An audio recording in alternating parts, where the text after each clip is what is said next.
पहले देखते हैं आज हम लोग नागार्जुन जी का जीवन परिचय। इकाई 1 के दूसरे कवि कौन है? नागार्जुन। ठीक है, इनको बाबा नागार्जुन भी कहते हैं प्रेम से, है ना। तो नागार्जुन जी का जन्म कब हुआ? 30 जून 1911।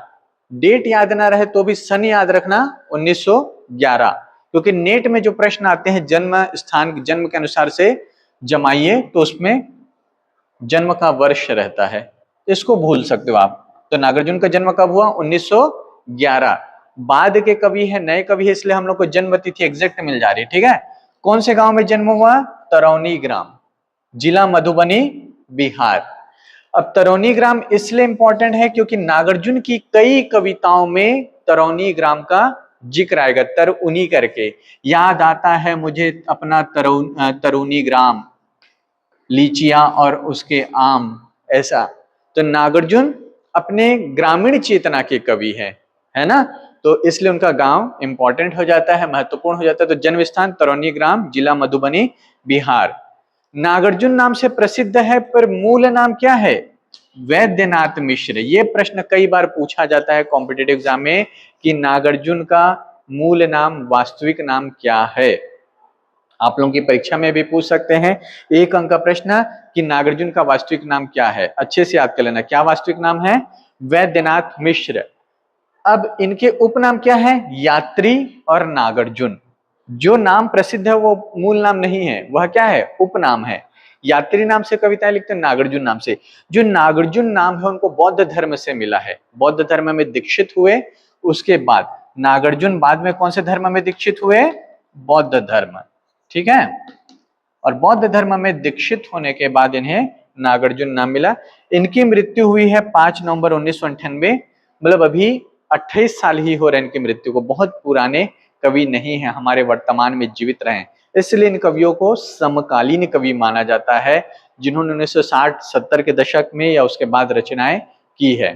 ठीक है, तो ये नागार्जुन का जीवन परिचय, जन्म मृत्यु, है ना, जन्म स्थान देखा हम लोगों ने। अब हम इनकी जीवन के अन्य पहलुओं पर चर्चा करेंगे। नागार्जुन जी का जो मूल जीवन परिचय है आप लोगों ने देख लिया, है ना, कि नागार्जुन जी का जन्म 1911 में हुआ, मृत्यु कब हुई? 1988 में। मूल नाम क्या था? वैद्यनाथ मिश्र। उनको 2 उपनाम मिले थे, या उपनाम जिनसे वो रचनाएं करते थे, यात्री और दूसरा नागार्जुन। नागार्जुन नाम मिला था उन्हें बौद्ध धर्म में दीक्षित होने के बाद। नागार्जुन की प्रमुख रचनाओं पे पहले चर्चा कर लेते हैं। रचनाएं लिखा है, सारी रचनाएं नहीं है, प्रमुख या प्रसिद्ध रचनाएं। पहली रचना कौन सी है? युगधारा। दूसरी है जो बहुत फेमस है, प्रसिद्ध है, खिचड़ी विप्लव देखा हमने। नागार्जुन की जी की एक तीसरी प्रसिद्ध कविता है जो आपके पाठ्यक्रम में है, एक काव्य संग्रह भी है और इस नाम से कविता भी, अकाल और उसके बाद। ये कविता हम लोगों को पढ़नी है। एक काव्य संग्रह है भस्मांकुर, एक काव्य संग्रह का नाम है सतरंगे पंखों वाली, फिर है प्यासी पथराई आंखें। मैं बिल्कुल सेलेक्टेड लिखा हूं जो बहुत प्रसिद्ध है, और हजार हजार बाहों वाली। जगह नहीं था तो यहां पर लिख दिया क्योंकि वो वीडियो में नहीं दिखेगा। तो ये 7 काव्य संग्रह हमने लिखा है।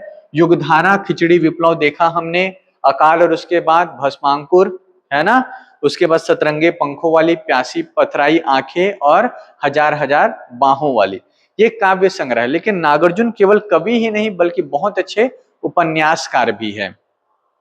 हिंदी उपन्यास में एक परंपरा है जिसे कहते हैं आंचलिक उपन्यास। आंचलिक मतलब अंचल से जुड़ी हुई कथाएं, खासकर ग्रामीण जीवन से संबद्ध कथाओं को लिखने में भी, उपन्यास लिखने में नागार्जुन को महारत हासिल है। तो जो फणीश्वरनाथ रेणु की परंपरा है आंचलिक उपन्यासों की, उसे नागार्जुन आगे बढ़ाते हैं। उनका प्रसिद्ध उपन्यास है रतिनाथ की चाची, बलचनमा, वरुण के बेटे बाबा बटेसर नाथ। ये सब नागार्जुन जी के कुछ प्रसिद्ध उपन्यास है। ठीक है, और कोई उपन्यास इनका दुख मोचन, दुख मोचन भी एक उपन्यास है, उसको भी आप नोट कर सकते हैं। ठीक है, यहां पर मैं लिखना भूल गया था। तो काव्य संग्रह और उपन्यास दोनों बहुत प्रसिद्ध है। ठीक है, चलिए, नागार्जुन जी के एक रचना का नाम मैंने ऊपर लिखा है, ये है पत्रहीन नग्न गाछ। ये सबसे महत्वपूर्ण रचना है, मैथिली भाषा में लिखा है लेकिन हिंदी में अनुदित है। और ये रचना साहित्य अकादमी से पुरस्कृत है। पत्रहीन नग्न गाछ रचना को कौन सा पुरस्कार मिला है? साहित्य अकादमी। तो 2-3 प्रश्न पूछे जाने की संभावना। एक, नागार्जुन का मूल नाम क्या है? वैद्यनाथ मिश्र। दूसरा, नागार्जुन किस नाम से रचना करते थे? यात्री या नागार्जुन। ठीक है। तीसरा, नागार्जुन की किस रचना को साहित्य अकादमी पुरस्कार मिला? या फिर इसको बदलकर पूछ सकते हैं, पत्रहीन नग्न गाछ को कौन सा पुरस्कार प्राप्त हुआ? तो साहित्य अकादमी। यह रचना मूलतः मैथिली भाषा में लिखी गई। नागार्जुन की एक और विशेषता है, नागार्जुन हिंदी के साथ साथ मैथिली भाषा में भी कविताएं लिखते हैं, जो कि उनके ग्रामीण या मातृभाषा रही है मैथिली। मधुबनी क्षेत्र के हैं नागार्जुन, तरौनी ग्राम, मैथिली। तो मधुबनी बिहार के हैं, तो वहां की भाषा क्या है? मैथिली। तो हिंदी के साथ साथ इन्होंने किसमें कविताएं भी लिखी है? मैथिली में भी साहित्य की रचनाएं की है। और इसी मैथिली में अनुदित रचना, मैथिली भाषा में मूलतः रचित, हिंदी में अनुदित रचना पत्रहीन नग्न गाछ पर उनको साहित्य अकादमी पुरस्कार प्राप्त हुआ है। ठीक है। तो नागार्जुन जी की रचनाएं देख लिए। अब इनके जीवन के बारे में थोड़ी चर्चा करते हैं। प्रारंभिक जीवन और शिक्षा। मैंने शुरू में ही कहा कि नागार्जुन ग्रामीण चेतना के कवि हैं। ठीक है, शहरी चेतना के कवि नहीं है, ग्रामीण चेतना। उनकी कविताओं में ग्राम में जीवन, गांव की आत्मीयता, संवेदना वो निखर कर आती है। इसका कारण क्या है कि उनका जो पालन पोषण है नागार्जुन जी का, वो कहाँ हुआ? ग्रामीण वातावरण में हुआ। प्रारंभिक शिक्षा संस्कृत पाठशाला में हुई है। उच्च शिक्षा उन्होंने बनारस से प्राप्त की है और बनारस में उन्होंने संस्कृत, पाली, प्राकृत का अध्ययन किया। अब जो पाली का अध्ययन है उससे उनकी रुचि बौद्ध धर्म में आई। ठीक है। तो नागार्जुन जी के बारे में समझ लिए। ठीक है, कि ग्रामीण परिवेश में इनका पालन पोषण हुआ, प्रारंभिक शिक्षा संस्कृत में हुई, फिर बनारस के लिए उच्च शिक्षा के लिए आए, पाली प्राकृत का भी अध्ययन किया संस्कृत के साथ। ठीक है। तो पाली पढ़ने से इनकी रुचि बौद्ध धर्म में हुई और बनारस में अध्ययन के दौरान बौद्ध भिक्षुओं से नागार्जुन का संपर्क हुआ और बौद्ध धर्म से इतने ज्यादा प्रभावित हो गए नागार्जुन कि उन्होंने बौद्ध धर्म में दीक्षा ग्रहण की और दीक्षा लेने के बाद वैद्यनाथ मिश्र क्या नाम से जाने जाने लगे? नागार्जुन। समझ में इनकी यात्रा। बनारस आए, बौद्ध भिक्षुओं से संपर्क हुआ, पाली का अध्ययन किया संस्कृत के साथ, प्राकृत का अध्ययन किया, बौद्ध धर्म में रुचि जागृत हुई, फिर बौद्ध धर्म में दीक्षित ही हो गए और वैद्यनाथ मिश्र से ये क्या बन गए? नागार्जुन बन गए। आज हम इन्हें नागार्जुन नाम से जानते हैं। इनकी रचनाओं में जो करुणा है, मानवतावादी विचारधारा है, वो कहीं ना कहीं बौद्ध धर्म से आई है। बौद्ध धर्म का गहरा प्रभाव इन पर पड़ा है। एक उपनाम हमने थोड़ी देर पहले क्या लिखा है? यात्री। यात्री उपनाम किसका होगा जी? जो बहुत ज्यादा क्या करता हो? यात्राएं करता हो। तो नागार्जुन घुमक्कड़ प्रवृत्ति के व्यक्ति थे, एक स्थान पर टिक कर रहने वाले व्यक्ति नहीं थे, इसलिए इनको यात्री उपनाम मिला। यात्रा करने का शौक था, देश के अनेक भागों की इन्होंने यात्रा की और देश ही नहीं बल्कि विदेश, मतलब हमारे आसपास जो पड़ोसी देश है जैसे श्रीलंका हो गया, तिब्बत हो गया, नेपाल, बंगाल, बंगाल हमारे देश की बात है, विदेश में क्या है? श्रीलंका, तिब्बत, नेपाल। और देश में इन्होंने बंगाल, असम, पंजाब, कश्मीर, केरल, गुजरात की यात्राएं की। और यात्रा से क्या होता है? किसी भी व्यक्ति का अनुभव विस्तृत होता है। तो यात्राओं ने इनके रचना संसार के विस्तार को क्या किया? और ज्यादा प्रभावित किया, उन्हें और ज्यादा विस्तार प्रदान किया। ठीक है। इसके अलावा नागार्जुन जी बहुत प्रसिद्ध व्यंग्यकार है। व्यंग मतलब कविताओं में कहते हैं कि कबीर के बाद जो सबसे तीखा व्यंग मिलता है वो नागार्जुन की रचनाओं में मिलता है। तो नागार्जुन में एक क्रांति चेतना थी, जैसे कबीर में क्रांति चेतना मिलती है वैसी क्रांति चेतना किसमें मिलती है? नागार्जुन में। देखिए, स्वतंत्रता आंदोलन 1911 में जन्म लिए है, मतलब गुलाम भारत में, है ना। तो उन्होंने गुलामी देखी है, तो स्वतंत्रता आंदोलन में सक्रिय रूप से जुड़े रहे और स्वतंत्रता आंदोलन के दौरान गांधी जी की विचारधारा और समाजवादी विचारधारा से प्रभावित थे। अंग्रेजों के विरुद्ध कई बार आंदोलन में भाग लेने के कारण वो जेल गए, लगभग 5 बार जेल यात्राएं की। कहने का मतलब केवल कवि नहीं थे, वो क्या थे? स्वतंत्रता संग्राम सेनानी भी थे।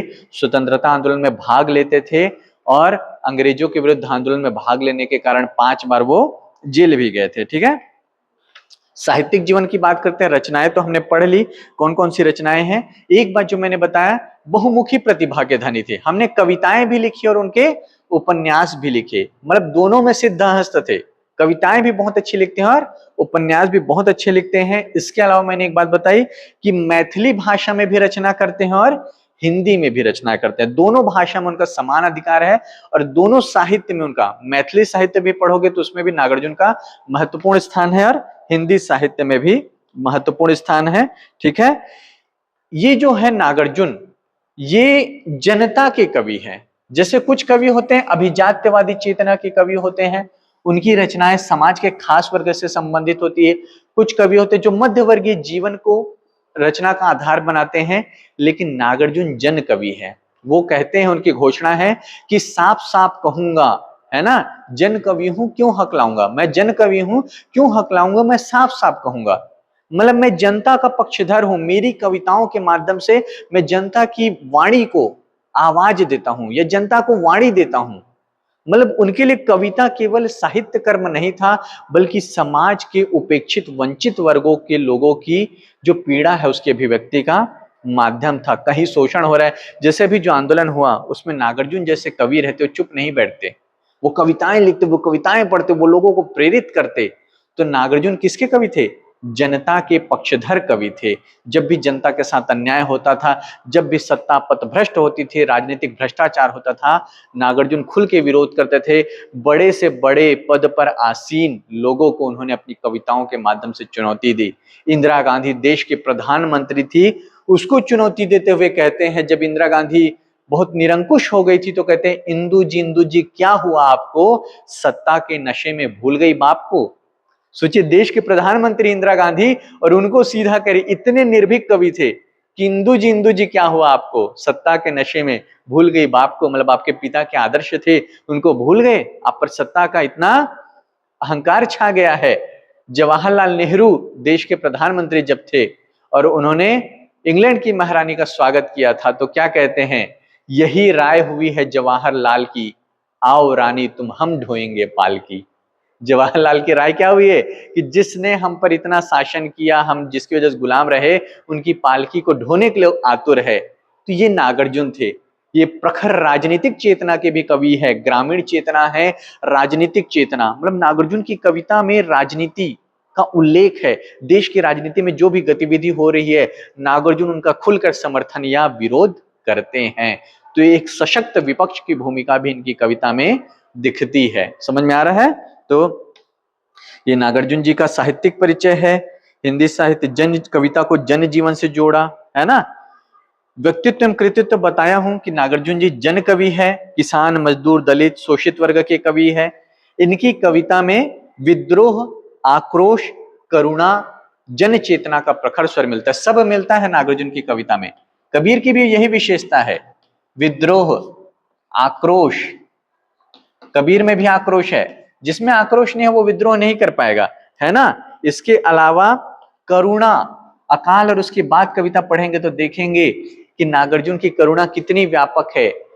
अकाल से केवल मनुष्य पीड़ित नहीं, किस तरह से छिपकली, कानी, कुतिया, वो सब कैसे अकाल का असर होता है, ये करुणा इनकी बहुत व्यापक है। बौद्ध धर्म से आए हैं तो करुणा तो उनकी कविता में दिखेगा ही, है ना। और जन चेतना, विद्रोह है, जन चेतना की बात करेंगे, ये इनकी कविता में मिलता है। राजनीतिक चेतना भी बहुत ज्यादा मिलती है। राजनीतिक कविताएं बहुत सारी इन्होंने लिखी है। आगे इसी परंपरा में धूमिल आते हैं, उसको किसी सेमेस्टर में पढ़ेंगे या हो सकता है इसी सेमेस्टर में हो, है ना। तो ये नागार्जुन की विशेषताएं हैं।